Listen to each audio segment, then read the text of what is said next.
I've been driving for years, you see. Thought I'd seen it all, but, well, let me tell you about the night that changed everything. It was a typical Friday night. The city was alive with the usual weekend crowd. Drunk uni students, couples on dates, the odd workaholic heading home late. I'd been at it for hours already, my eyes heavy, my back aching. But bills don't pay themselves, do they?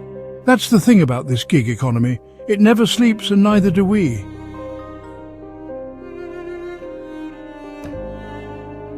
As the clock struck midnight, I got a ping for a pickup in a quiet suburban area. Bit odd for that time of night, but who was I to question it? That's when I saw him, standing there, motionless. No luggage, no phone in hand, just waiting.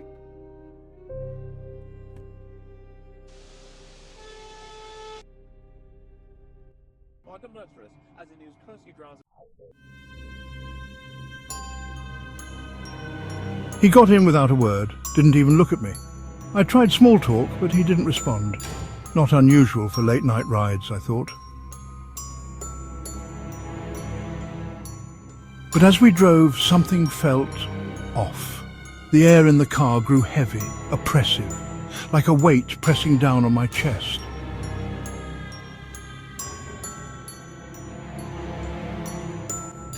I glanced in the rearview mirror. He sat perfectly still, staring straight ahead.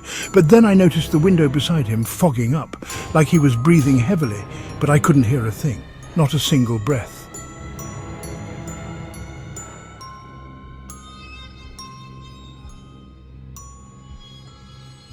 I tried to focus on the road, but my eyes kept darting back to the mirror, and that's when I saw it. For a split second, I swear his shadow.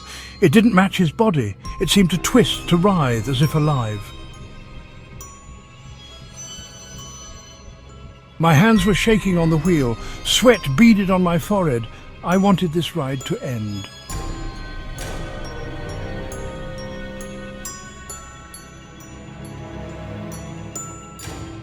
The GPS said we were close.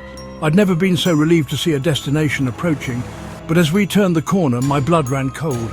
A graveyard. Of all the places, we were heading to a bloody graveyard.